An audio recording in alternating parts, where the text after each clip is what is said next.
Welcome if this is your first meeting of the Ecclesiastical Law Society. You're very welcome, and I hope you'll enjoy the evening. Keep an eye on also future events and perhaps consider joining the society as well. Before I introduce our lecturer for the evening, I'm going to ask the Bishop of Norwich, Bishop Graham Usher, to open in prayer and also to give us a report from, as it were, the front line, because Bishop Graham is actually up in Glasgow at COP26. So Bishop Graham, over to you to tell us how it is. Russell, thank you very much, and it's very good to join you. It's nice to recognise a few familiar faces on the call as well. I've just borrowed Salvation Army office, very kindly have lent me for this evening, so that I get quiet and peace, because the thing about COP is it is a very noisy environment. Not only just the noise of the place, but the amount of words and people talking is quite challenging, I would suggest, to discern what is, you know, the sort of pattern. There's a lot of what people wanting to speak into that space. And I've been here since last Saturday, and spent quite a bit of time both in the Blue Zone, which is the secure zone managed by the United Nations, which interestingly isn't British territory for this period of time, and also in the Green Zone, which is much more relaxed atmosphere with civil society, charities, NGOs, campaigners, etc. Has been some positive news, certainly on Tuesday, the announcement of the protection of forests, and over 130 countries now, representing about 85% of the world's forests, have committed to stop deforestation and to restore forest environments. And that's particularly important for biodiversity, but also for indigenous people whose ancient wisdom has sustained those environments for so long. Also important announcements about methane, and today, which is the Energy Day. Each day has a different theme. Today is energy, and I think over 190 countries so far today have signed up to totally stop the use of coal. So there's some positive things. The sort of experts are suggesting that if all the commitments made so far by the countries through their the commitments that they submit as part of the Paris Agreement, we're looking at a rise in temperature of about 1.8 degrees by 2050, which is still terrifying, and we really need to get below 1.5. So there's still a long way to go, and the activists and campaigners are certainly making themselves well heard in the city here, and I hope that, in a sense, there will be still a greater sense of urgency, that we do more quicker, do more generously, do more together in these coming days and in the follow-up to COP. But let me pray with you now, a prayer written by Dave Bookless from A Rocha. And A Rocha is doing so much to support Church of England and other parishes in through their Eco Church award scheme to reach net zero and be more environmentally friendly in all our practices. Let us pray.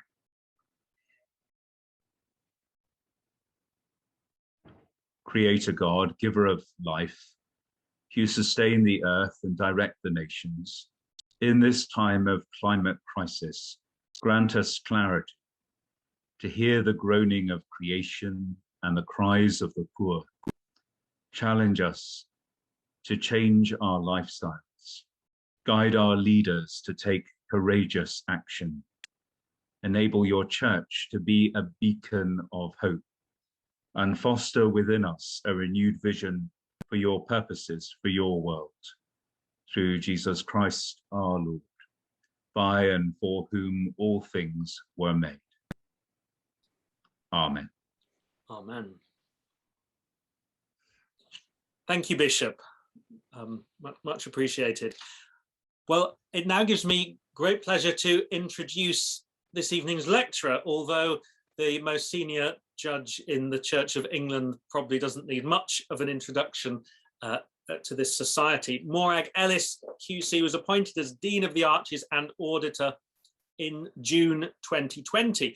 Prior to that, she was Commissary General of the Diocese of Canterbury and Deputy Chancellor of Southwark Diocese. And in 2018, she was appointed as QC Church Commissioner. Morag's secular practice is focused on planning and environmental law, and she chaired the Planning and Environment Bar Association from 2011 to 2015. She has also just embarked on the Cardiff LLM in canon law, which she describes as a welcome return to the academic study of canon law. Fantastic to have you with us, giving your lecture to the Society again, and this time virtually, Morag. Thank you. Over to you. Thank you very much indeed, Russell, and thank you, Bishop Graham, as well, for that wonderful introduction, reminding us very much of the bigger picture. As some of you will know, I gave this lecture or something like it live, I don't know, 6 weeks or so ago, and we decided to do it again online, and to do it during the week of COP26 is just very appropriate, and I'm most grateful to Russell and the committee for inviting me back and for making it happen this particular week. Those of you who heard the lecture last time will recognise parts of it and notice that parts of it have changed as the last few weeks have brought about some changes. I well remember as a young student back in the last millennium now, attending my first ecclesiastical law supervision and being told that Genesis chapter 1 constituted the first and primary piece of legislation in the subject. Some of you will doubtless recognise the source of this instruction, because I suspect that the format was the same every year, and you may well have read the same proposition set out at the beginning of the supervisor's book, Moore's Introduction to Canon Law. In the beginning, God created the heaven and the earth. There, in the opening words of Genesis, is the root of our study of canon law, Moore says. If, with the Almighty, creation and legislation are the same thing, that is the first recorded piece of divine legislation. He continues with a reference to Genesis 1 verse 28, containing God's first direct command to man, be fruitful and multiply and replenish the earth and subdue it. From this verse, we derive the notion of human beings as stewards of creation. The Oxford Bible Commentary observes, the ordinance that mankind is to rule over the animal kingdom, like the statement that the sun and moon are to rule over the day and the night, determines mankind's function in the world. It does not imply exploitation for food or for any other purpose. Rather, it is a consequence of the gift to mankind of the image of God. Mankind is, as it were, a manager or supervisor of the world of living creatures. The blessing, accompanied by the command to be fruitful and multiply, is, as with the animals, a guarantee that life is to continue. In the face of report after report, both churches and secular commentators regard the threat of climate change as existential, at least for many of the world's poorest people and most fragile ecosystems, a challenge to the guarantee that life is to continue. The Archbishop of Canterbury, the Pope, and the Ecumenical Patriarch Bartholomew released a joint statement in advance of COP26, calling on everyone, whatever their belief or worldview, to endeavour to listen to the cry of the earth and of the people who are poor, examining their behaviour and pledging meaningful sacrifices for the sake of the earth which God has given us. Today's children and teenagers will face catastrophic consequences unless we take responsibility now. For their sake, we must choose to eat, travel, spend, invest, and live differently, thinking not only of immediate interest and gains, but also of future benefits. We repent of our generation's sin. At its February 2020 meeting, the General Synod of the Church of England voted in favour of a motion to work to achieve year-on-year reductions in emissions and urgently examine what would be required to reach net zero emissions by 2030 in order that a plan of action can be drawn up to achieve that target. And they requested that there be progress reports from the Environment Working Group and the National Church institutions every 3 years, beginning next year, and called on each diocesan synod and cathedral chapter to address progress towards net zero every 3 years. As is well known, the date of 2030 was the result of an amendment speeding up the requirement of carbon neutrality by some 15 years. It wasn't based on any evidence as to the practical implications of deliverability. The secular political response to climate change in the UK has been halting and patchy. In 2008, Parliament passed the Climate Change Act, which imposes duties on national authorities, defined, to set and review carbon budgets to achieve the 2050 target set out in Section 1 of the Act. It provides for the target to be amended in the light of scientific knowledge about climate change or international law or policy. That act was seen as groundbreaking and was the inspiration for the model for the Paris Convention commitments. But in October 2016, the pressure group Client Earth published a damning report entitled Mind the Gap, which pointed to chronic failures in meaningful implementation. Client Earth are now pursuing legal actions in a number of EU countries against businesses, including some of the multinationals. Earlier this year, a Dutch court ordered Shell to reduce its emissions by 45% by 2030, rather than rely on what it terms, that is what Client Earth terms, greenwashing, which is saying the right things, but not actually doing anything. Not all legal challenges have enjoyed the same level of success as Client Earth in that litigation.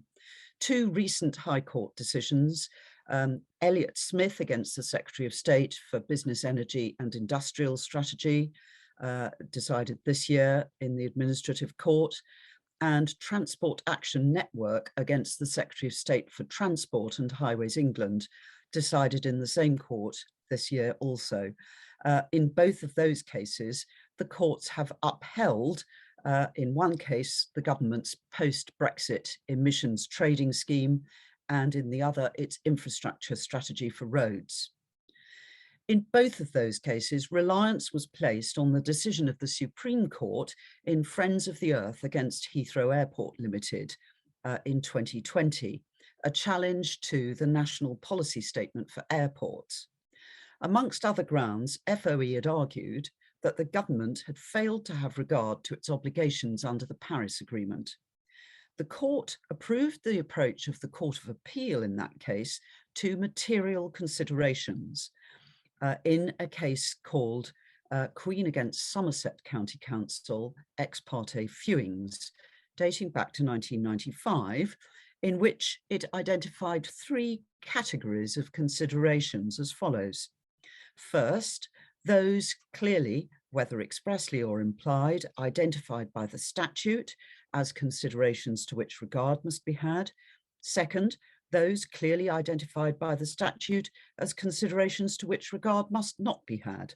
Thirdly, those to which the decision maker may decide just what considerations should play a part in his reasoning process. The Supreme Court held that the Paris Agreement fell into the third category, but that the government had sufficiently considered it by taking into account the provisions of the Climate Change Act 2008.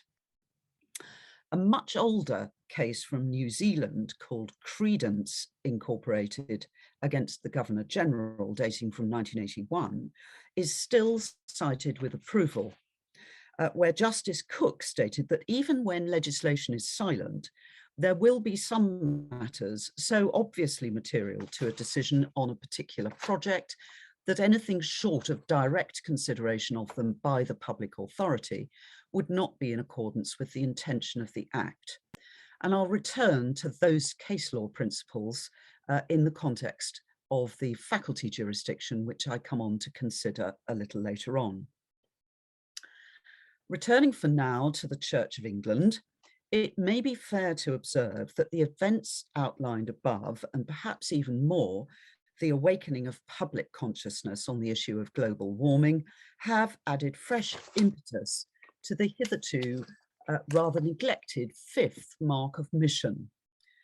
The history of the marks of mission is interesting, especially from the perspective of social justice and environmental responsibility. They were first formulated by the Anglican Consultative Council, and it has been noted that they were heavily influenced by non-Western Anglican leaders. The fifth mark is to strive to safeguard the integrity of creation and sustain and renew the life of the earth. Recently, for example, the Archbishop of York, explaining his vision and strategy work to the Church Commissioners, spoke of the General Synod's commitment to carbon neutrality as a prophetic gesture to show the world that all things are possible. In terms of what might be termed broad principle or policy, therefore, we see the churches and secular law and policy coalescing around objectives which reflect international protocols and commitments. The supranational level has also played a role in the journey of the Church of England. As we've seen, the 5 marks of mission emerged from the Anglican Communion, and the response of religious leaders assembled by the Pope recently in advance of COP26 was impressive as the united expression of the Eastern and Western Catholic churches, the Protestant churches, and many other faith leaders whose pastoral responsibilities are global. And one of the Archbishop's entourage described to me what he described as a light bulb moment when they were presenting their work to Alok Sharma, the chair of COP26 in Rome. And when they told him just how many people they represented amongst their collective flocks, if that's the right term, as it were, a light bulb went on in Alok Sharma's mind, and he began to see just how important a role the churches can play in leading the world. And perhaps that's reminiscent of what Archbishop Stephen has described as the prophetic gesture. So no pressure then, church people. Secular experience has demonstrated that worthy commitments and resolutions need to be translated into enforceable legislation, to which effect can be given by the courts if they're to make a difference. Client Earth's litigation successes, for example, in the sphere of air quality, have led to meaningful measures being taken in specific locations, such as emission and congestion reduction schemes and enforceable air quality management provisions in specified named urban settings. The secular legislation referred to above under the Climate Change Act does not impose duties on the Church of England. It's not a national body for those purposes. So how does the legislation, if we can call it that, in Genesis, relate to 21st century ecclesiastical law and practice in the Church of England? What are the status and significance of the General Synod resolution? How might the legal and other officers of the Church of England play their part in giving effect to the resolution? As I've said, the Church of England is not one of the national bodies under the 2008 Act, and there is no equivalent measure imposing any duties in respect of climate change or carbon neutrality on any of the Church's bodies or officers. The General Synod's resolution does not have the force of law. On the face of it, therefore, the legislative page is blank. I say on the face of it because there is section 35 of the Ecclesiastical Jurisdiction and Care of Churches Measure 2018, which provides a person carrying out functions of care and conservation under this measure or under any other enactment or any rule of law relating to churches must have due regard to the role of the church as a local centre of worship and mission. And section 37 provides that the Diocesan Advisory Committee, DAC, must advise, amongst others, diocesan chancellors in relation to the grant of faculties. And section 79 of the measure requires the Chancellor to seek the advice of the DAC before making a final determination in most faculty proceedings. Moreover, the faculty jurisdiction rules include requirements for intending applicants for faculty to submit any advice or other material relating to the environmental implications of the works or proposals, and they must do that at the intending stage to the DAC, and then they must do the same when they submit a petition to the Chancellor. It was held by the Court of Arches in the 1995 case of Re St Luke the Evangelist Maidstone that the predecessor to section 35 does not apply to chancellors. Giving the judgment of the court, the Dean of the Arches said, "In the absence of words expressly limiting the wide jurisdiction long enjoyed by chancellors, that section cannot be said to apply to chancellors since they are not persons carrying out functions of care and conservation. Rather, the chancellors are to hear and determine a cause of faculty." Nevertheless, a glance at the ELS journal or the Ecclesiastical Law Association website reveals that missional considerations feature in a great many faculty determinations. Moreover, the Duffield Heritage Guidelines require such consideration in cases where there's found to be harm to the heritage significance of a listed church building, expanding the importance of what might be termed policy considerations in the exercise of judicial discretion. Drawing all of these threads together, there is clearly scope, I suggest, for climate change and carbon neutrality considerations to work their way into the determination of faculty petitions. The Church of England's National Research and Statistics team has developed the Energy Footprint tool as a direct response to the 2030 target.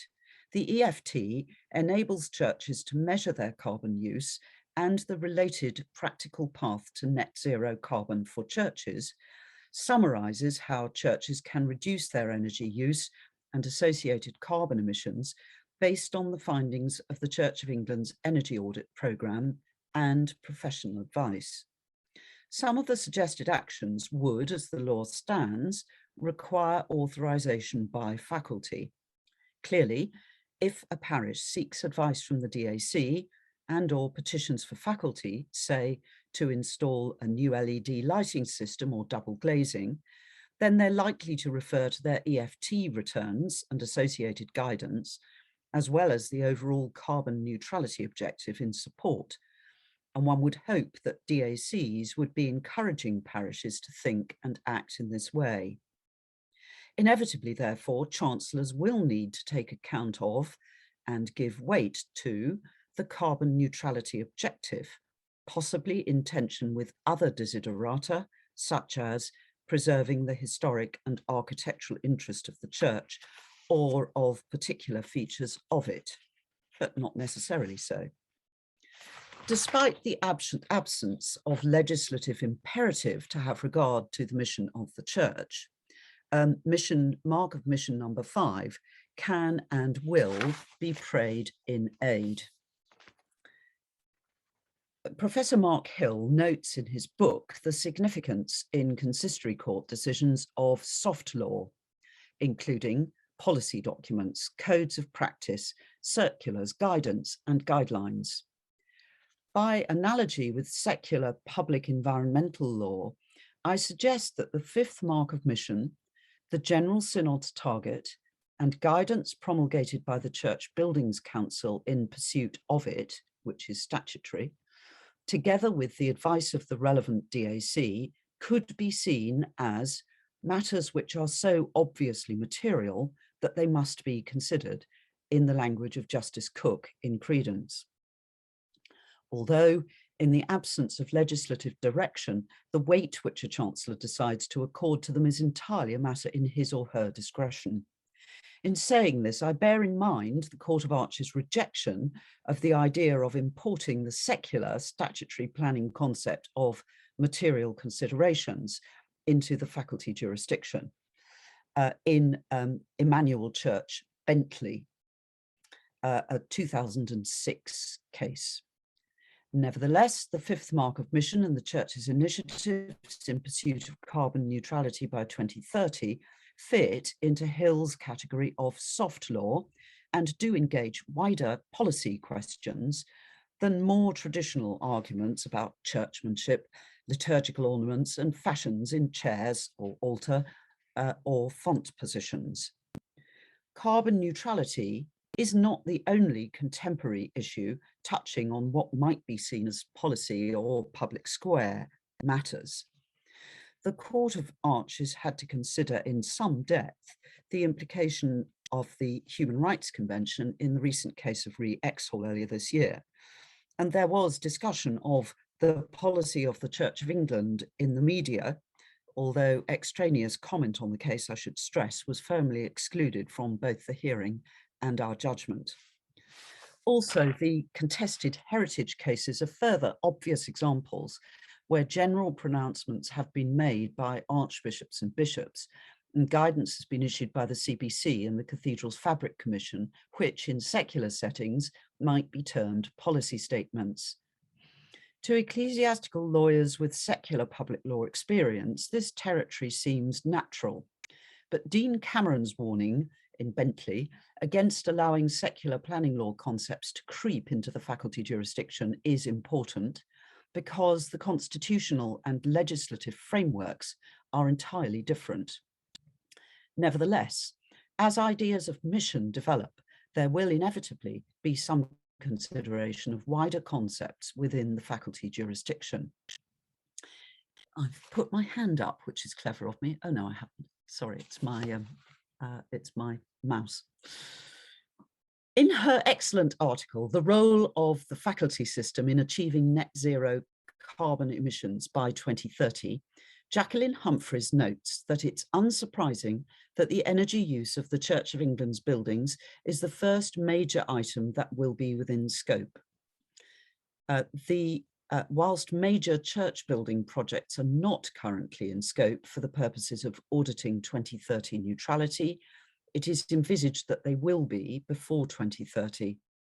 And there are clearly implications and opportunities for the faculty system. There have already been some consistory court decisions which deal with these matters. In several recent decisions from Southwark Diocese, Chancellor Petchey, who's with us on the panel this evening, took these policy matters carefully into account.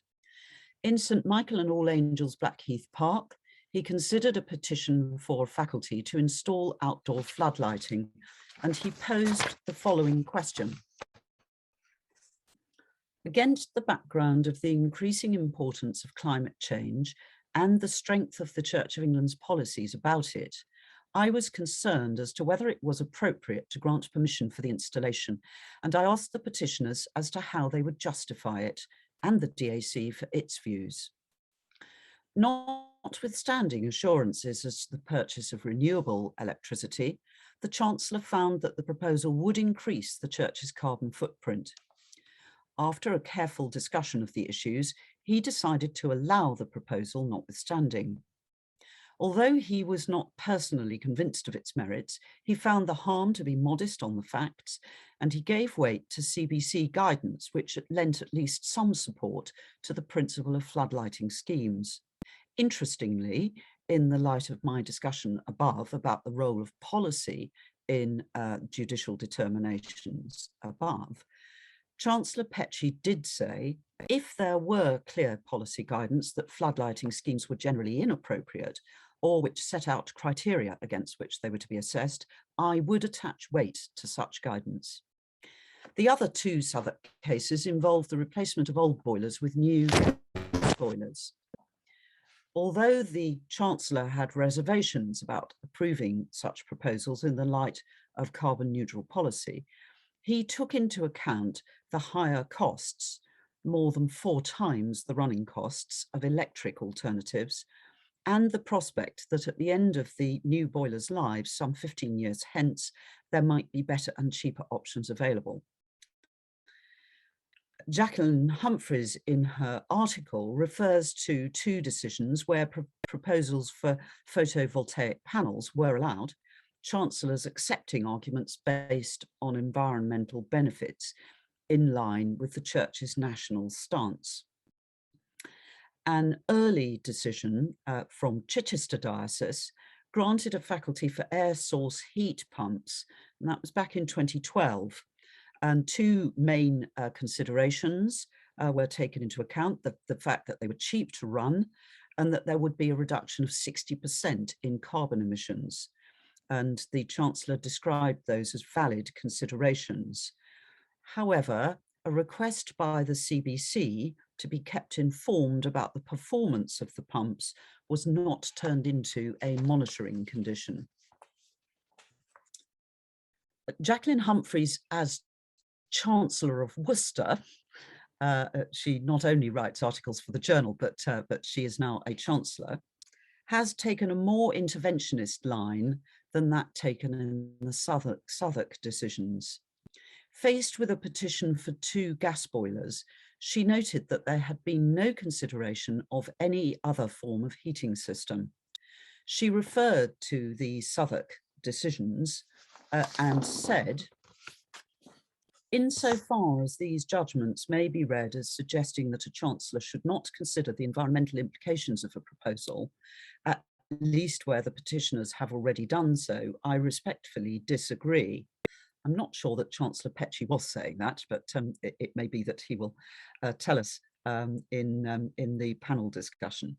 But Chancellor Humphreys continued, addressing the climate emergency is the responsibility of everyone, whatever their role. This is particularly the case for those operating the faculty jurisdiction at a time when the Church of England has committed itself to achieving carbon neutrality by 2030. That was a case from earlier this year. The Southwark decisions date from 2020. Chancellor Humphreys went on to note the potential general effects of climate change on heritage and the balancing exercise required under Duffield. She continued, the public benefit in avoiding climate breakdown is obvious. The mission of the Church expressly includes environmental protection, expressed in the 5th mark of mission. In the end, she granted the petition without an options appraisal, however, because of procedural fairness and the ability to mitigate by condition. The proposals had been about 2 years in the preparation, and in the latter stages had become obviously mired in COVID, and she decided it would be procedurally unfair effectively to send them back to square one again. The mitigating conditions required use of a green gas tariff and offsetting. Similar conditions were imposed on a faculty for a gas-fired boiler in St Peter, Walsall, a very recent decision from the Diocese of Lichfield by Chancellor Stephen Eyre, who incidentally is to be sworn in as a High Court judge on Wednesday, next Wednesday. Chancellor Eyre, having satisfied himself that non-fossil fuel heating had been considered, even though the General Synod resolution was not referred to in the petition, granted the petition, but imposed similar conditions to Chancellor Humphreys about green tariff and offsetting. To the extent that we can draw conclusions from this handful of decisions, it can be seen that whilst green credentials can be used as a justification for changes in the some of the earlier cases from Chichester and Birmingham, they've not yet proved strong enough to justify refusals of projects with disadvantages from the viewpoint of the carbon neutral agenda. Although the dioceses of, respectively, Southwark, Worcester and Lichfield are now, as it were, on notice that their chancellors expect these matters to be actively considered and addressed in petitions. This result might be regarded as unsatisfactory, especially by those who feel challenged by the General Synod resolution and the recent public statements by the world's religious leaders. One of the commitments that they made publicly, interestingly, was to educate their people, their flocks, about carbon neutrality. It is therefore important to consider whether the law needs to change to help achieve the agenda in the realm of church buildings, and if so, how such change might be achieved. So I come now to looking at how the faculty jurisdiction can contribute to a net zero church. As we've seen, there is no legislation or case law imposing any duty on chancellors to seek to contribute to net zero, either positively by granting green petitions or negatively by refusing petitions which are inimical to the objective. All is left to the discretion of individual chancellors, case by case. Some are likely to be more sympathetic to the green agenda than others, and such case law as there is suggests that it's easier to say yes to progressive propositions than no to business as usual ones. DACs and archdeacons must have regard to mission objectives in helping parishes to formulate proposals and in advising chancellors, but there are 5 marks of mission, not 1, and as the Blackheath Park and Mitcham cases show, it will often be possible to argue that other mission objectives, such as making the church visible, outweigh the 5th mark. The Blackheath Park judgment also grapples with the difficult question of actually measuring impacts in the context of wide externalities, such as the vagaries of the electricity supply grid.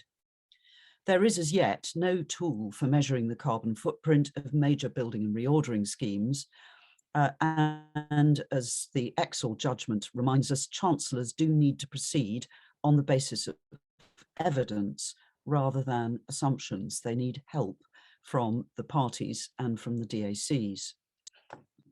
I understand that Church Buildings Council officers are working with Historic England to develop such a tool, but the territory is complex and nothing is finalised yet. Chancellor Humphreys, Jacqueline Humphreys, in her article now, argues for section 35 of the 2018 measure to be amended so as to include an express requirement to have due regard to the commitment of the church to achieve net zero by 2030 and maintain it thereafter. This, she suggests, would be a clear public statement of the church's commitment, and she draws an analogy with the statutory and case law protection afforded to listed buildings. In principle, there's much to be said for this idea, though the phrase due regard has proved ineffective in other areas of the church life. If the issue is to be tackled by primary legislation, then something tougher might be required. A presumption against proposals likely to be inimical to carbon neutrality, for example, but everyone bound by the new duty would immediately run into potentially difficult problems of definition and measurement. Other amendments could be made to require environmental assessment expertise on DACs and fresh requirements in quinquennial inspections. Generally, however, as we know, primary legislation takes time and would need to be underpinned by the tools to give it full practical effect. Legislating to give effect to policy in this way would be a new departure for the faculty jurisdiction. Whilst this is familiar territory in secular environmental tribunals and well understood by the planning court, consideration in 2 Arches Court cases has rejected movement in that general kind of direction.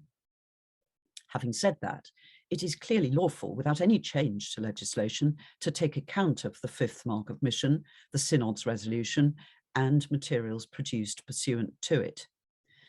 The most acute issue is not the approval of schemes which are obviously green, rather establishing sound grounds for turning down those which appear likely to be harmful to the carbon neutral objective, or preferably ensuring that they don't make it to petition status in the first place. Certainly the quickest fix, if, for example, floodlighting schemes are considered irresponsible, is to withdraw the guidance referred to in the Blackheath Park case and replace it with advice setting out the reasons why such proposals should not be favoured. Good guidance on cleaner heating options is already available as part of the EFT material. There is a plan for all the extant and emerging and future guidance to be gathered into one place, which will undoubtedly help DACs, parishes and chancellors, and make it easier to include guidance-related requirements in legislation. That is a work in progress by the clever people who organise the Church of England's online presence. The analogy drawn by Humphreys in her article with the Duffield duty in relation to listed buildings is not, I would suggest, an exact one.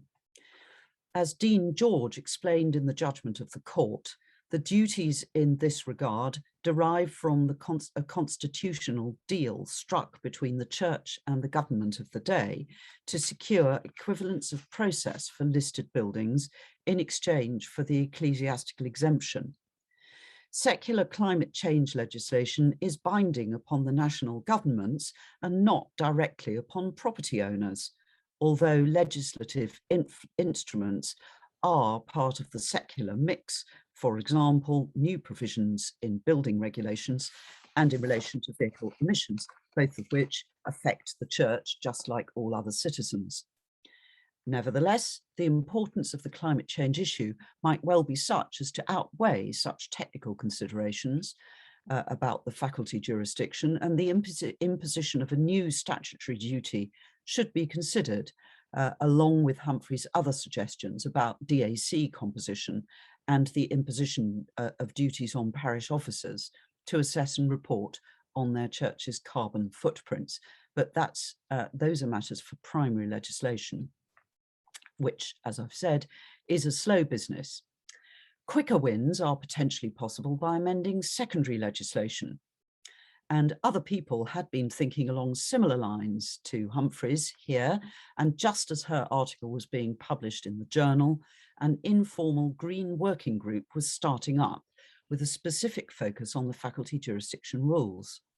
The rules have, of course, been amended relatively recently, but the Rule Committee's remit on that revision did not include the Green agenda. The composition of the working group was deliberately representative, and we're very grateful to the outgoing and new lead bishops for the environment for their generous commitment to the project, and indeed Bishop Graham's presence with us tonight, and to CBC staff who contributed expertise and administrative assistance. Other members included diocesan environmental and buildings officers, an archdeacon, who's also with us on our panel tonight, Archdeacon Stephen Taylor, 2 chancellors, and the environmental officer of Historic England. We scrutinised lists A and B with great care and came up with detailed suggestions for green changes. And the Rule Committee of the General Synod has met recently to consider the suggestions. Some of them are permissive, some of them would withdraw or modify existing permissions to do things without a faculty. Since the impetus for the last review and amendment of the rules was the simplification agenda, cutting down on parish freedoms may prove controversial, and we've been very aware of that in our work on the Rule Committee.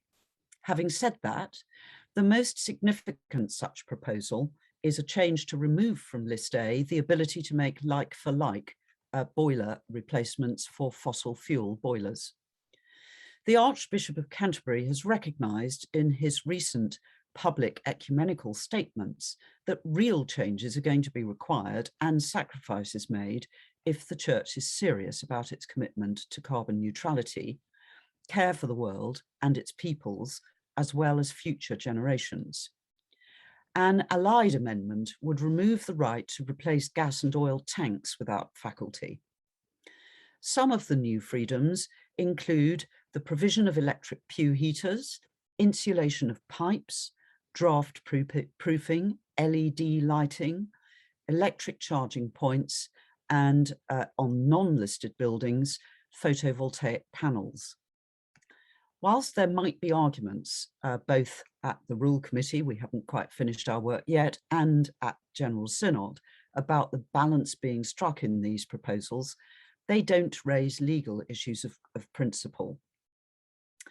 Some of the other group's proposals have required careful consideration by the committee from the point of view of the proper scope of secondary legislation.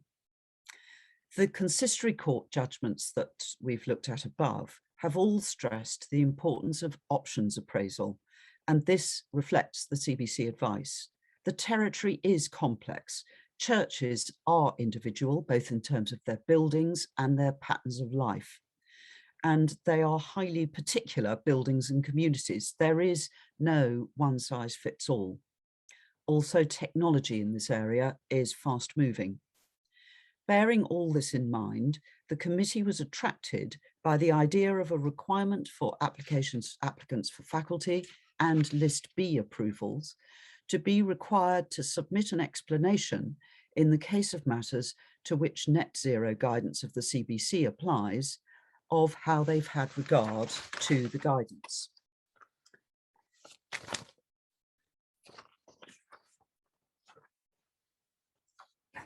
These changes and that policy-related change would bring carbon neutrality firmly within the range of matters to be considered within the judicial discretion of chancellors, matters so obviously material, in the words of the Credence judgment, that they must be considered. And they would also ensure that parishes engaged with the carbon neutral agenda while formulating their proposals.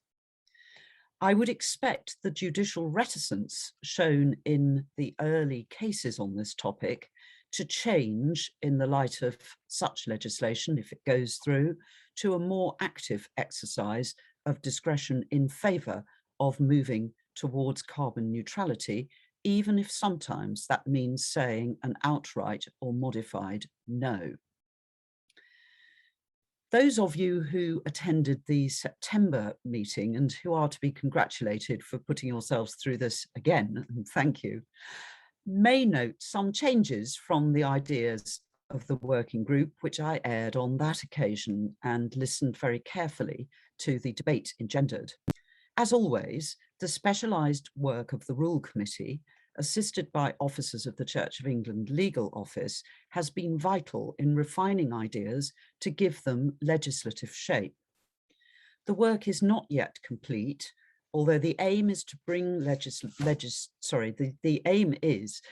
legislation in draft before General Synod next year. That body has not always demonstrated great interest in its legislative functions, but I hope that the significance of the underlying objectives in this case will encourage members of the new synod to join in the process. So in conclusion, as the Pope, the Ecumenical Patriarch and the Archbishop of Canterbury have said in their joint statement in September, caring for God's creation is a spiritual commission requiring a response of commitment. This is a critical moment. Our children's future and the future of our common home depend on it. Thank you very much for listening. Thank you, Morag. Thank you so much for, you've taken us from creation through to consistory courts, and absolutely fascinating. So much to think about and so topical. So thank you. We, as you mentioned, we are very grateful to have a panel with us. So before we open to questions, we're going to hear responses from the three members of our panel. to your lecture. So I'm going to hand over first of all to, I think they all got a name check in your lecture. So I'll hand over first of all to the Venerable Stephen Taylor, who formerly Archdeacon of Maidstone and currently acting Diocesan Secretary of Canterbury. Stephen.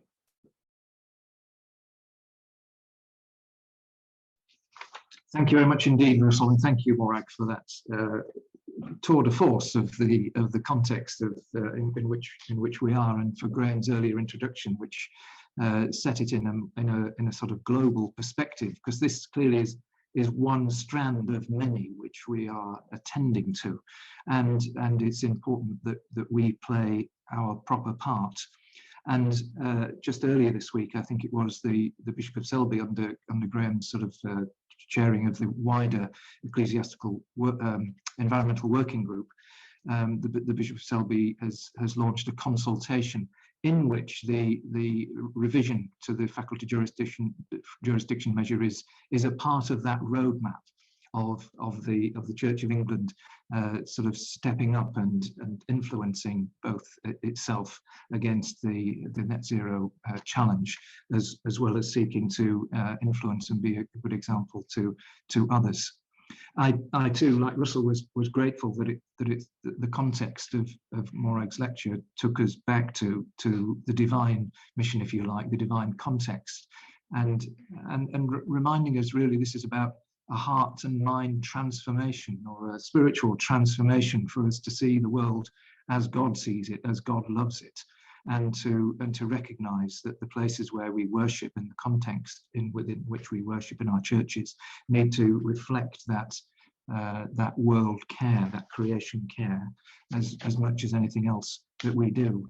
And I think that clearly that hearts and minds change is more than just a legislative change. It's something that needs to come in at every angle, from our schools to our preaching to our prayers, and to the way that we make choices individually and our individual and collective lifestyles.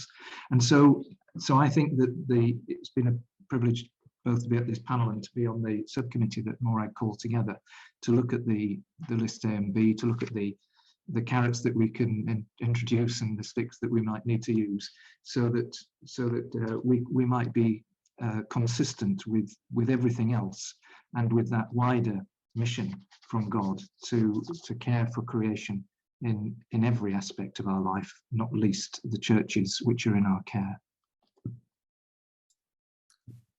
Thank you, Stephen. The next panelist who I hope will make a response, the Worshipful Philip Petchey, Chancellor of Southwark. Philip.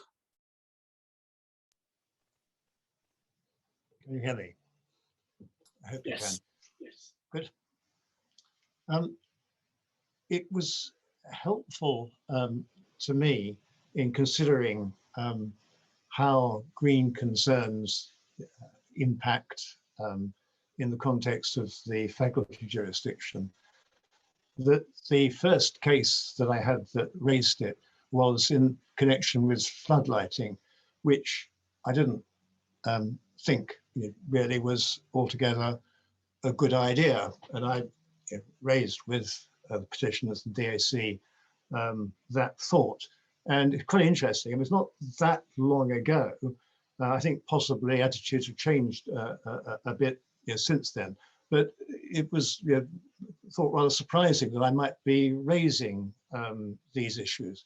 I mean, not that there weren't green issues, but I think the thought was simply this, that there's very little electricity consumed in floodlighting the church, and it would be on a green tariff, so everything's sort of okay, isn't it?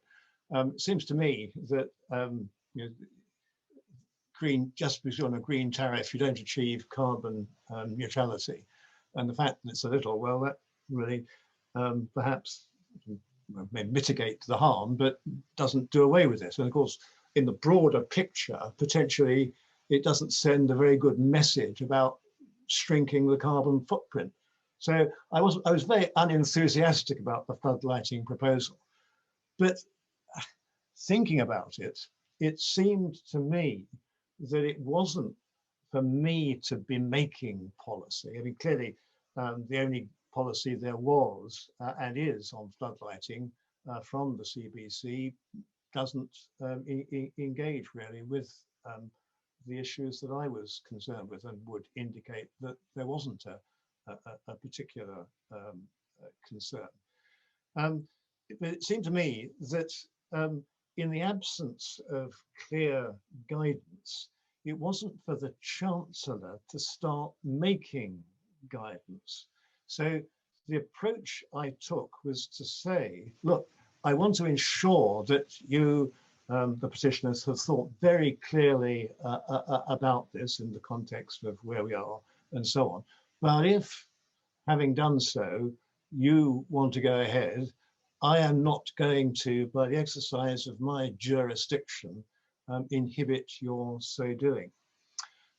So that was the view that I took, and it may be that others will disagree. Perhaps Jackie Humphreys does disagree, that she feels that chancellors can, against the general background, start to say what parishes should or should not be doing when they get these difficult issues about, I mean, and it's much more difficult perhaps if you're looking at replacement of a boiler. Well, there we are. That was the view I took, and it will be the approach that I take, obviously, to be consistent in all the cases that come to me in Southwark, as long, petitioners, as you have considered all the relevant guidance and policy, well, not policy, but the relevant background, then I am not going to say that you cannot replace your boiler and so on. So that's the position in Southwark, which I hope now is quite clear, rightly or wrongly. It does raise the question, well, if we're looking for policy, who might make policy? And of course, Morag has suggested, well, maybe it is the CBC. And of course, they have power under Section 55 to give guidance in respect of, and this is the section, standards of good practice in relation to the use, care, conservation, repair, planning, design, and development of churches. And obviously they do that. And to all their guidance, they append these words, as it is, they refer to the section, they say, as it is statutory guidance, it must be considered with great care. The standards of good practice set out in the guidance should not be departed from unless departure is justified by reasons that are spelled out clearly, logically, and convincingly. Now, that wording has been considered by one or two chancellors, including me, in the context of replacement of pews. And in a case called Christchurch, Surbiton Hill, I said, well, yeah, obviously I will attach great weight to the CBC guidance, and been raised in the case before me. I will explain if I don't follow it, why I am not doing so.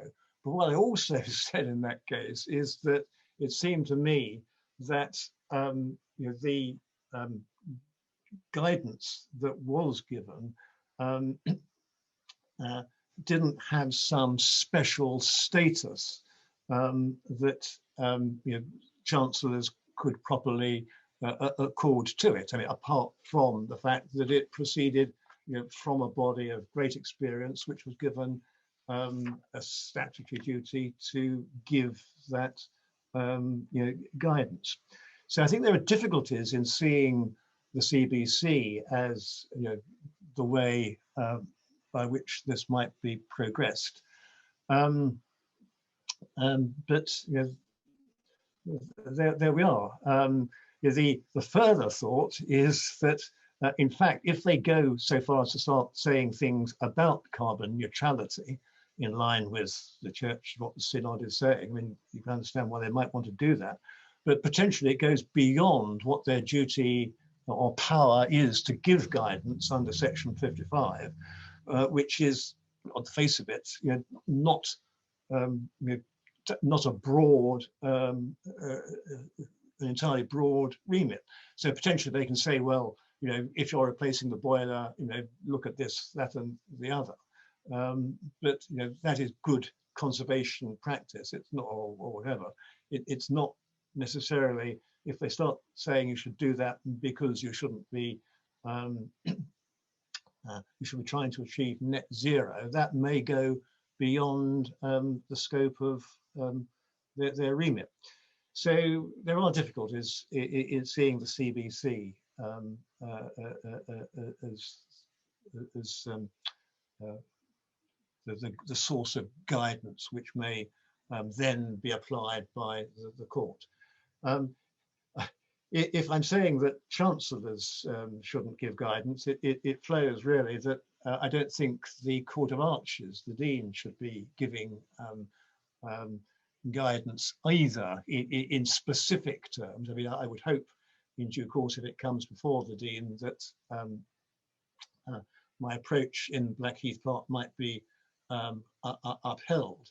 But I mean, there is difficulty in seeing how a court can start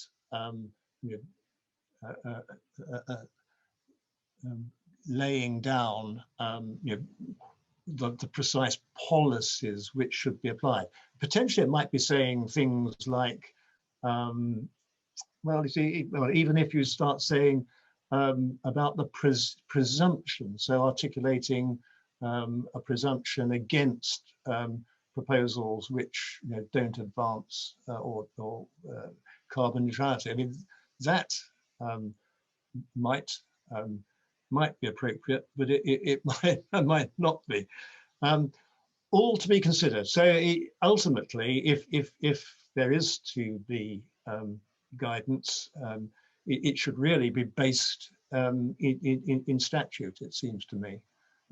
But that all said, I mean, I'm talking to lawyers. It may be that this is very much a legal concern or issue, and in practice, against the general background of increasing concern for these issues and to achieve the Church's targets, against that background, if parishes are required to engage with these issues sensibly, we will get to the same end,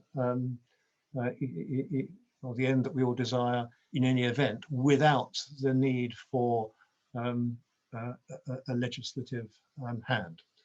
I'm sorry if I've gone on a bit, but I hope that's helpful for people to think about. Thank you, Philip. Really fascinating points there. Appreciate that. And then the final member of our panel to give a response, Bishop Graham. Thank you, and thank you to the Dean of the Arches for a really inspiring and fascinating talk. And I particularly valued the detail you went into in terms of other cases and the work you've been doing, which was very instructive for me.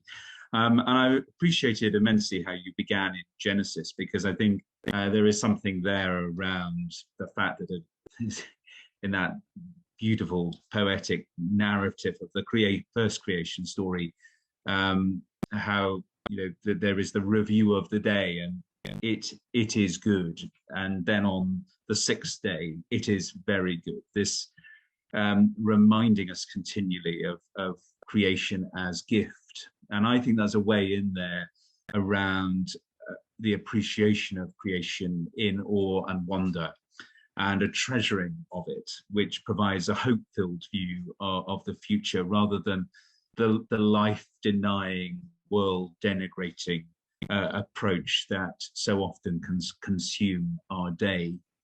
I must admit to you that when the vote went through General Synod in 2019, on the whole motion of zero carbon, I resisted the move to 2030, and I was left pretty despondent at the end of it, thinking, how on earth are we going to do that? And actually, we won't, but I'm going to give it my very best shot to try. And actually, I'm now very appreciative of that amendment, because I think it's really up to our game. And if it hadn't been there, we would have not done very much, and then it would have all dragged on. What it has done, what I'm very grateful for that amended motion is it said, look, here in the next 9 years, we need to get as close as possible to, now to net zero. And we can imagine 9 years time. We couldn't imagine that longer, 2045 time. I think I'll have retired just by then. But the roadmap that I know Stephen was speaking about, I would encourage you to look at that and the consultation document that came out last week from Bishop John of Selby, because I think some really important work's gone into that. And what I'm very keen about is it's not a top-down, you must do this, but a very clear consultation, that we craft this work and the detail and the practical outcome of it together across the church, because this is a really ambitious ask of dioceses, of schools, of our parishes. And I want in taking the roadmap to General Synod to have got as much buy-in as possible from across the whole church, that we want to be part of this challenge and reach it.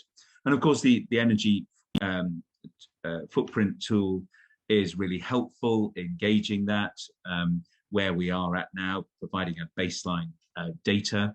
And the latest figures are, I think, that 7% of churches in 2020 were net zero, and that's up from 4% in 2019. So there is a movement that churches are taking this, local congregations are taking this very seriously, but we need to see that accelerate. And I think things like COP26, the strong sense from younger members of our church communities that we must act in this whole area is an important voice to be listening to. Certainly a report that came out earlier in the year from Tear Fund and Youthscape very much demonstrated that the voice of young people is saying that churches need to act. And indeed, it records the disillusionment of many young people that their churches, the churches they belong to, are not acting. And this is seen as a barrier for their engagement with faith. And of course, we mustn't forget the small things that actually can bring churches, in a much better way in reducing their carbon footprint, mending cracked windows, LED lights, converting to a green energy tariff, all make strong contributions. And some work I've been looking at in the Diocese of Norwich with our 658 churches, the vast majority of them listed medieval gems. But actually, when you look at it, their carbon footprint for many small village churches is very low, because of the heating is not on very often and for only part of the year. But this is all, as Morag rightly commented, framed within the fifth mark of mission. And what I've been really interested in here at COP is talking to members of the Anglican delegation, who come from all around the world, it's a small delegation, but within it, there's a couple of young Anglicans from Kenya and Uganda. There is a First Nation person from Australia, and a bishop who looks after the Arctic indigenous communities. And they are just fascinating to talk to. And when you do that sense of the fifth mark of mission really comes alive, because of course, all of these people are seeing the daily impact of climate change right now on the lives of their communities. It's not something in the distance for them. There are adverse impacts right now, and particularly the plight of the small island nations is something that, as sisters and brothers across the Anglican community, loving our neighbour, and our neighbours are often those who have not contributed to climate change as in the global south communities as we have in the north. So this is a lived experience of many of our sisters and brothers in Christ around the communion. I was at the event that Morag spoke of, which the Pope convened in Rome about 3 weeks ago. He has a remarkable way of speaking, and his encyclical Laudate Si, I commend to you, as calling for an ecological conversion. He wrote that on the eve of COP21 in Paris, and it's certainly thought that it was the impact of the faith communities, and particularly the Pope's intervention with that encyclical, that really took things over the line to get the Paris agreement. But in the Vatican, he had convened on St. Francis Day representatives of all the world's religions. There was probably about 80% of the world's population represented in the room that day. And again, the statement has great beauty in it, talking about how we've inherited a garden and we mustn't pass on a desert to our children. And it was important that Alok Sharma, president of COP26, was present to receive the appeal from those world faith leaders. What's been really disappointing here in Glasgow is that he has not engaged with faith communities or even a deputy.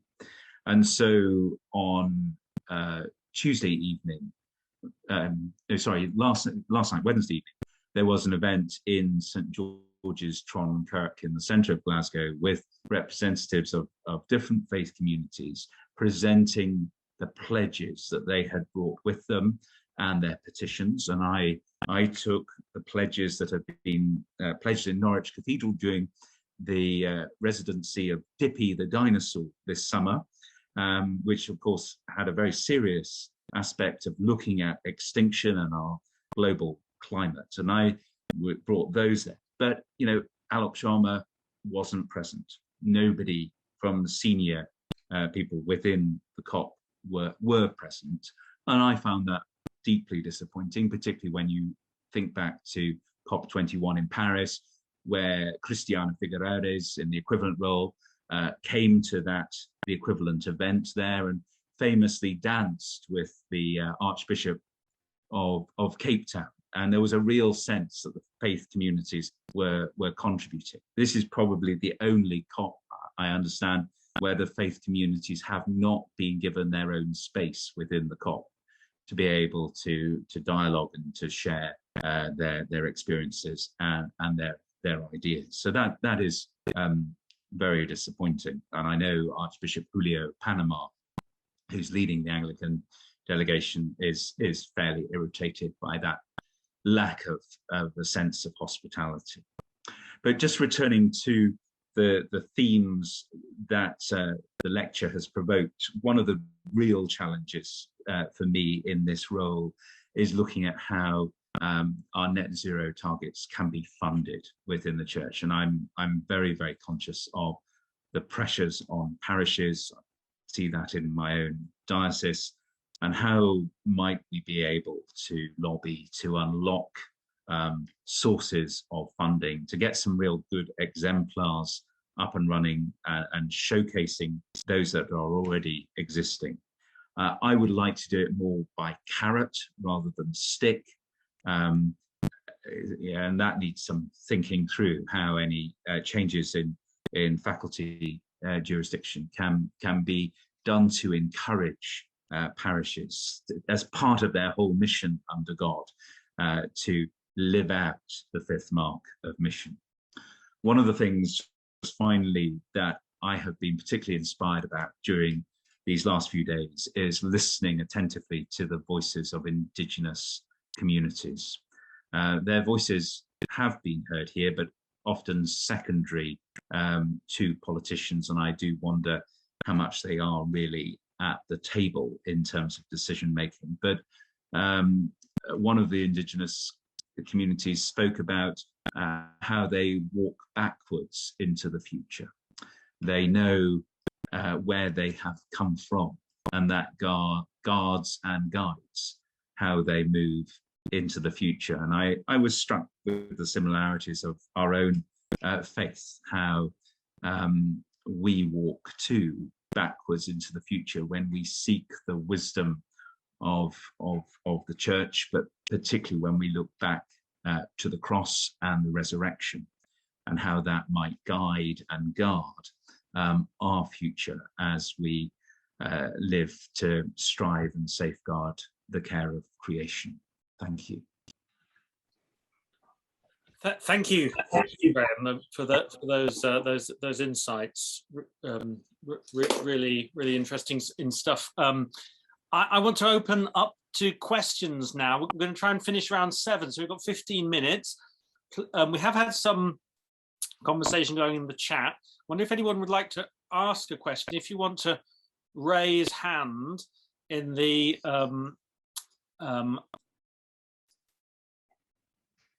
participants panel, and so we've got a question from Robert. You've raised your hand.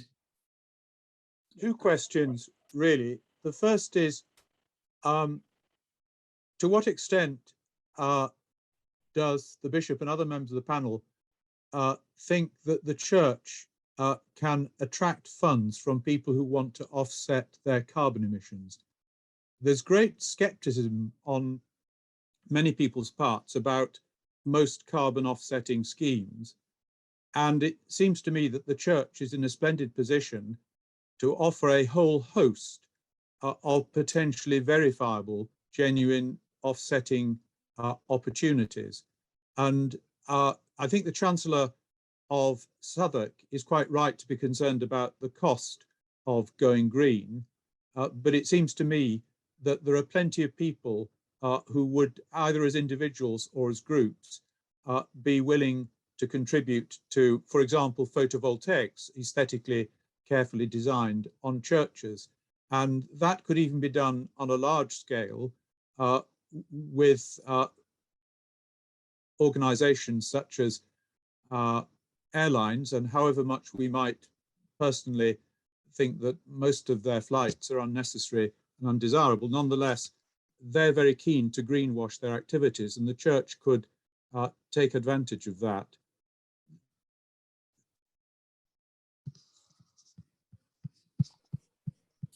Thank you. I'd like to answer.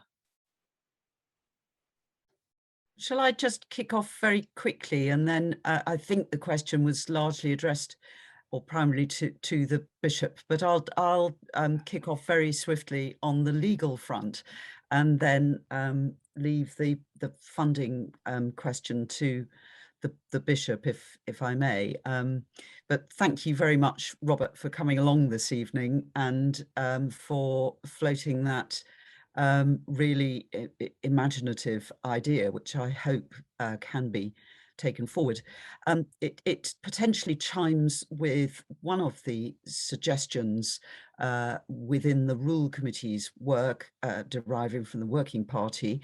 Obviously, all of this is at an early stage at the moment. The Rule Committee hasn't finished its deliberations on amending secondary legislation, but one of the things that it is looking at is aligning the planning permission exceptions under the General Permitted Development Order in the secular system for non-listed buildings, aligning that in relation to non-listed church buildings and church halls. Clearly, that's not the majority of the church's stock. It's impossible to go further and completely liberalise and grant a general consent effectively for listed buildings because of the equivalence principle, which is hardwired into our primary legislation. I alluded to that in the lecture, but certainly one of the ideas is to be welcoming towards PVs in those terms. Having said that, I know that the CBC work looks carefully not only at emissions, but it also looks at so-called capital carbon. And that's one of the things which is slightly complex when considering proposals, because obviously PVs have a long payback time, both financially and potentially in terms of capital carbon, and so they might not always be the right solution, but in some instances undoubtedly they would be, and Salisbury Cathedral has certainly been leading the way on that. But I'll hand over to the Bishop in relation to the financial questions. Robert, thank you very much indeed. This scenario, I need to admit to you, I haven't really thought hugely about, and I'd be keen to explore it more. I'm curious to find out how it might work as an economic model, but also I just want to voice a slight concern around offsets, because there is a great deal of debate about their value, and I would want to say this needs to be a last resort. What, of course, offsets are trying to do is to take out of the atmosphere the carbon that you burnt into the atmosphere, and photovoltaics aren't doing that. So whilst they're very valuable, and I want to commend them to the church and some excellent projects, I think Gloucester Cathedral will probably claim to have been the first cathedral. We just need to have some care about what are the other implications, and I'm keen to explore that more, and would be delighted to hear from anyone on the call who might have some guidance or advice about that. Thank you. Thanks very much. Do we have Chancellor Humphreys? Please do ask your question. So you've got your hand up. Hello. I figured as I was here and being name checked, I possibly ought to say something, but I've got two questions, which are technical legal ones, arising out of what Morag has said. And one is them with regards to potential divergence between the approach of chancellors and the secular listed building consent. And if that is governed by measure, therefore primary legislation, which of course has to have parliamentary approval, it will only therefore go through if approved by Parliament, and therefore presumably it shouldn't be a problem if we as a church wish to be more proactively green, whether in terms of encouragement or prohibition, than the secular legislation is, or the secular framework is, because that will only happen if it's being done through primary legislation and a statutory duty to consider the green implications, of course, will only come into effect if it's been approved by Parliament, and therefore, insofar as it diverges and that we're ahead, if you like, of the secular listed buildings concerns around green, so shouldn't actually be a problem, because it'll have governmental approval, parliamentary approval in the first place. That's question one. Sorry to do two. And question two is, I've been looking at section 55 of the Diocese's pastoral emission measure, which is where the functions of the Church Buildings Council, their powers are located, that Chancellor Petchey referred to. And what the CBC are empowered to do, as he rightly said, is to promote and give guidance about standards of good practice in relation to the use, care, conservation, repair, planning, design and development of churches. Now, of course, none of that says environmental friendliness or carbon neutrality, but actually, surely what's happening at the moment is just, it's one of those fundamental seismic shifts that I would say you cannot properly and responsibly advise about almost any of those things without taking into effect that if we don't reduce our greenhouse gases, there will be no churches left to conserve, and no people left to operate them. Now, I know I'm talking mega problems further than the next 20 years, but actually that if we don't get off our trajectory of 2+ degrees heating, then actually we are looking at absolutely terrifying situations. And therefore, if we're going to have that complete mental switch, so that the background, the things that's almost too obvious not to take into account, surely that includes taking green matters into account in all of those areas. And frankly, therefore the guidance that CBC, which is the best source of consolidated guidance we've got at the moment, any more would be very welcome. But in terms of chancellors trying to understand how best to encourage or good practice and discourage poor practice, that's the best guidance we've got access to. And indeed, that's the guidance that the church has asked the CBC to produce.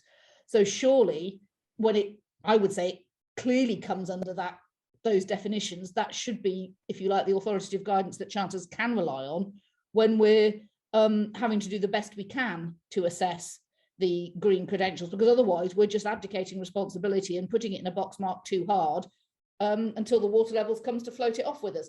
And I actually think we need to be more proactive than that. But there we go, I might be being a little bit provocative.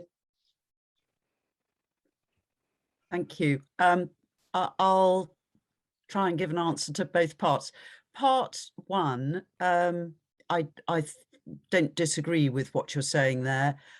What the point I was making in the talk was about saying that there isn't an exact parallel with the with the heritage position, because there's a particular history to all of that, a particular legislative position and a constitutional principle underlying it.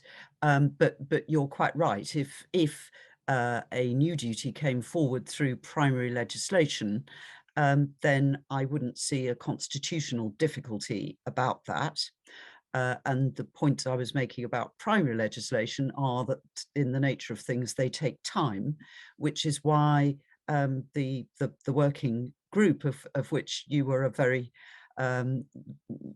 marvelous and strong member was looking at secondary legislation first of all to try and get some quick fixes. And that then brings me on to the second point, that if the current secondary legislation idea of tying new procedural duties to CBC carbon neutral guidance, which would be marked up as such, if that were to find favour eventually, then that would, I think, answer, if you like, the slightly different approaches which we've seen in the Southwark judgments and the Worcester and Lichfield judgments. In a sense, there would be some legislative intervention there, but at secondary level, which would be calculated to be bringing about some form of change. But it is a relatively new departure for the church, certainly in the faculty jurisdiction, to be relating statutory duties to guidance, or what might in the secular world be called policy.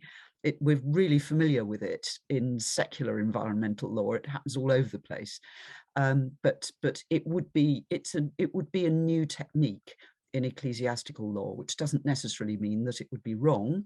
And as you say, we are facing something enormous, which, as the Archbishop of Canterbury has said, and so have Bishop Graham and the Pope and others, we've really got to be thinking about this in radical new ways. But I'll hand over to Philip perhaps now.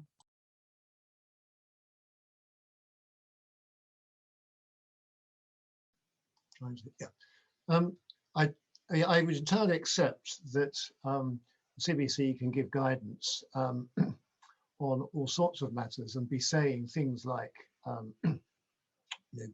when you do this, take into account carbon neutrality, and you can maybe be able to achieve this by doing that, and so on and so forth.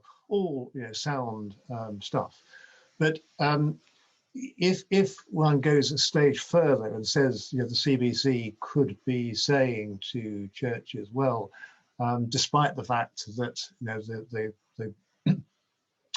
the gas boiler sorry, the electric boiler, let's say, is going to be 4 times as expensive, and all the rest of it. Nonetheless, you cannot properly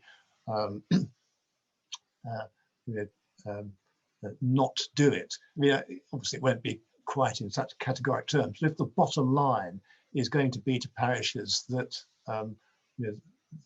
they can only go one way, then it seems to me that potentially it would be going out with its powers under the measure.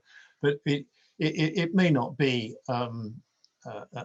this may not be a practical issue. It's just that if people have the idea that, just like the Secretary of State, the CBC could give general guidance about the achievement of desirability and achievement of carbon neutrality. I think that would be going beyond their normal, well, it would be going beyond their remit. I don't think they'll be very enthusiastic about the generality. I think they're much more interested in helping parishes achieve parish neutrality by good guidance. I don't think there's a problem about that at all, and no doubt they will be very helpful as the thing moves forward. Yes, could I just add on that, because I have had long conversations with the 2 lead officers of the CBC on this, and we've had hours of discussion about this at the Rule Committee to make sure that we understand the position.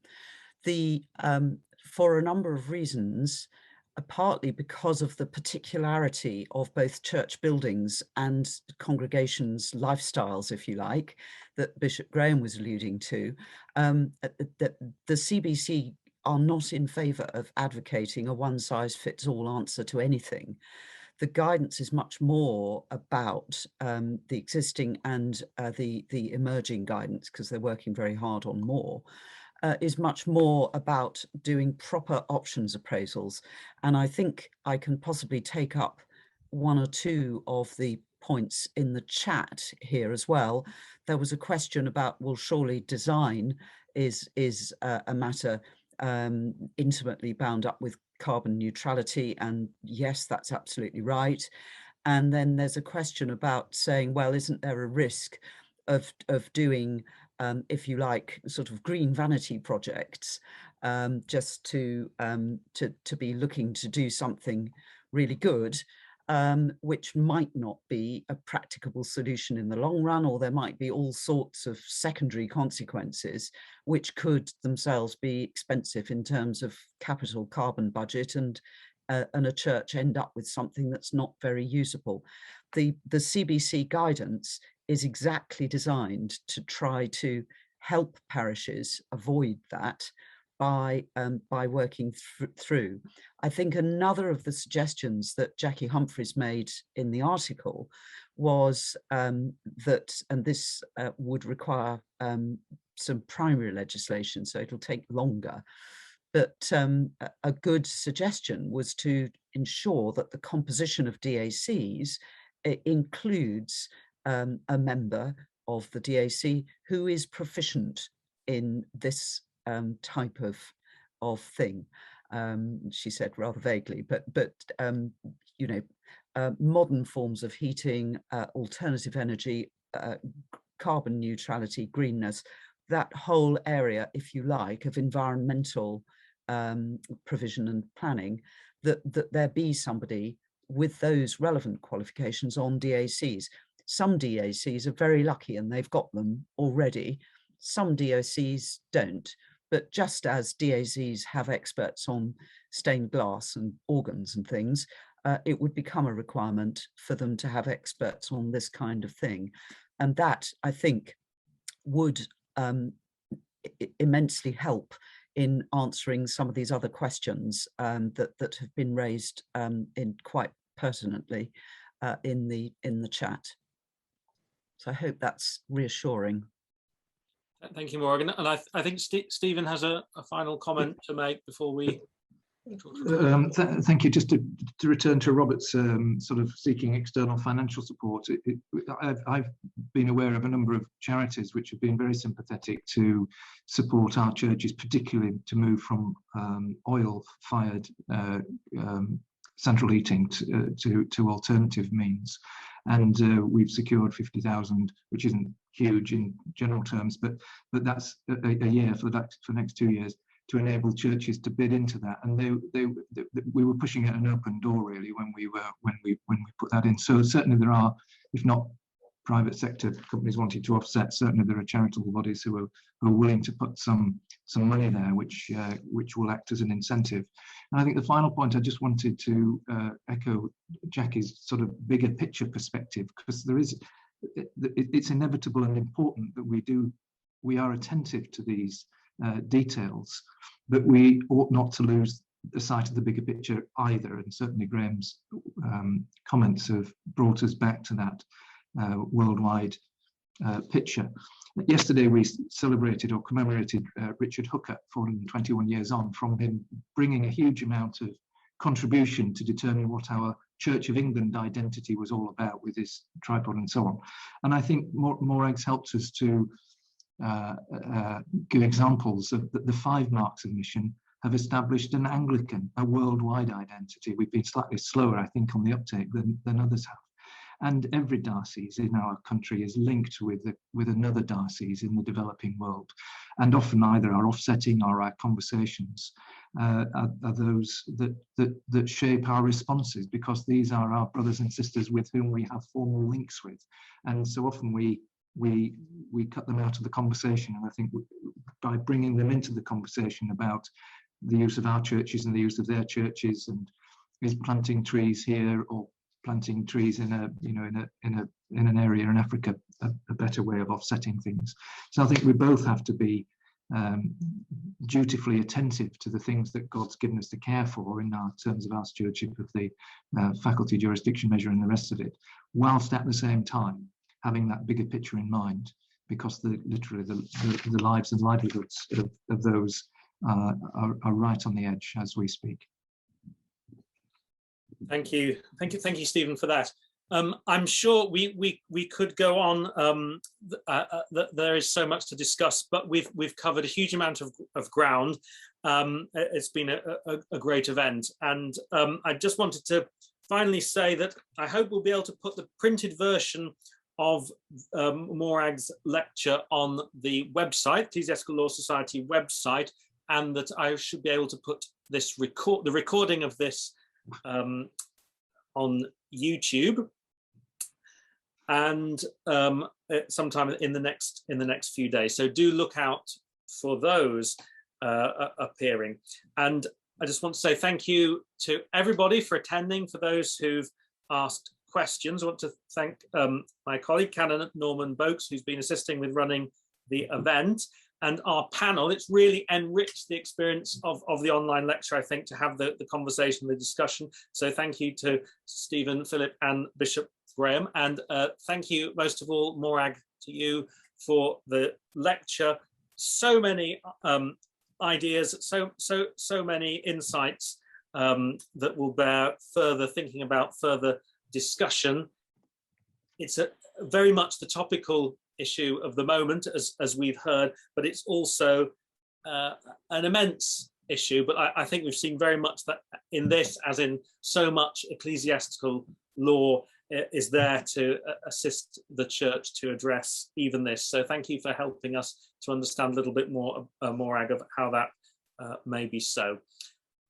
So I will conclude by wishing everyone God's blessing and a very good night. Thank you.